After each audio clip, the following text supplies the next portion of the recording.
Sebenarnya nggak dikasih tahu, tahu-tahu mampir ke RSPAD nengok Soeharto, anaknya kan Tommy sedang sakit.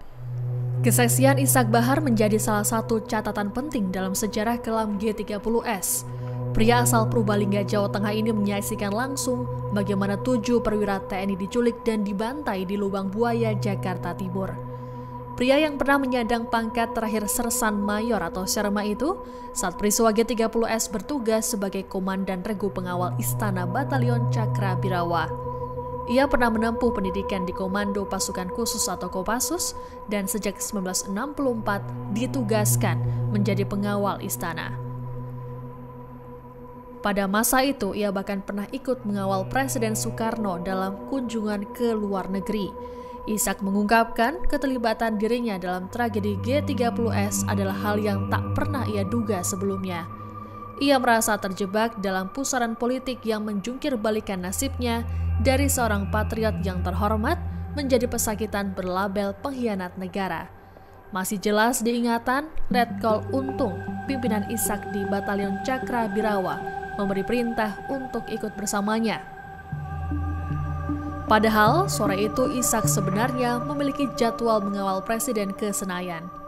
Ketika ia menanyakan perintah tersebut, Untung menegaskan agar Ishak tak perlu lagi mengawal Presiden dan justru mengikutinya. Dengan persenjataan lengkap, Ishak kemudian mengawal dalam satu kendaraan bersama Letkol Untung, Kolonel Abdul Latif yang kala itu menjabat Komandan Garnisun Kodam Jaya, seorang sopir dan ajudan. Mereka sempat berhenti di Rumah Sakit Pusat Angkatan Darat atau RSPAD untuk menemui Soeharto yang sedang menjaga anaknya, Hutomo Mandala Putra, yang tengah sakit. Ishak sendiri tidak masuk ke kamar tempat Tommy dirawat, namun ia mendengar percakapan di mana Untung dan Abdul Latif berpamitan kepada Soeharto untuk melaksanakan sebuah misi.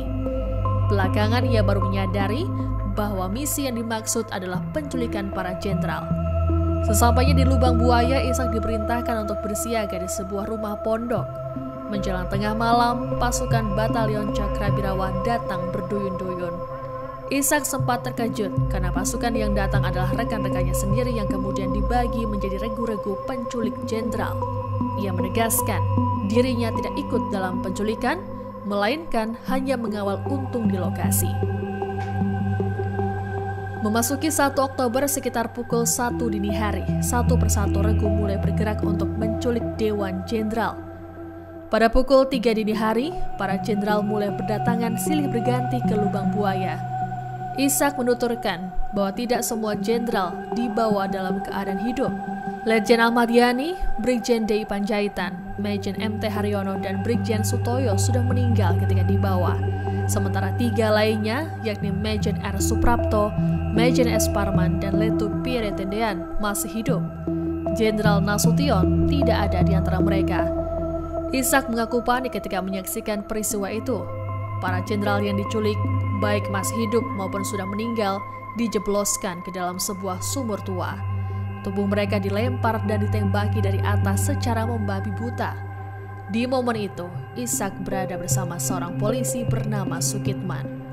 Sukitman sempat diperintahkan untuk dieksekusi, namun Ishak menolak dan justru melindunginya karena merasa polisi itu tidak tahu apa-apa.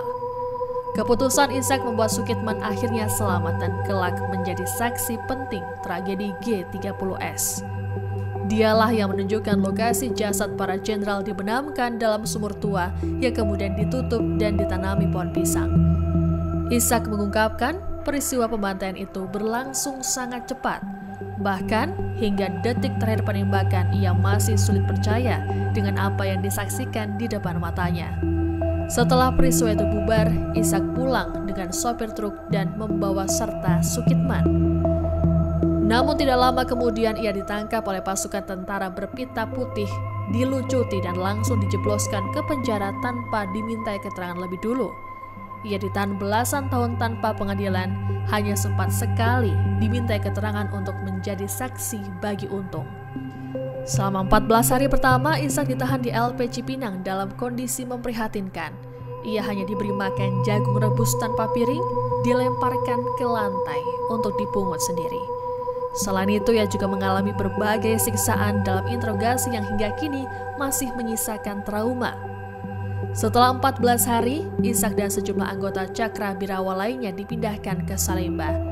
Di sana, ia menghabiskan 13 tahun lamanya dalam jeruji besi tanpa peradilan yang layak. Banyak rekan-rekannya sesama tahanan yang meninggal karena kekurangan makanan maupun siksaan. Sel penjara menjadi saksi penderitaan panjang yang hampir merenggut segalanya. Hingga akhirnya, Ishak dibebaskan pada 28 Juli 1977 bersama ratusan ribu tahanan politik lainnya. Namun setelah bebas, kehidupannya tidak serta-merta kembali normal. Ia masih harus menghadapi stigma masyarakat karena dianggap terkait dengan PKI meski dirinya adalah putra seorang ulama dan jebolan pondok pesantren. Stigma tersebut membuatnya kesulitan mendapat pekerjaan layak di lembaga formal, sama seperti banyak ekstapol lainnya. Saya kan komandan regu pengawal istana untuk mengawal ke Soekarno, ke Mabes Teknisi di Senayan. Tahu-tahu Pak Untung datang, jangan mengawal, ikut saya gitu. Download Tribun X sekarang, menghadirkan lokal menjadi Indonesia.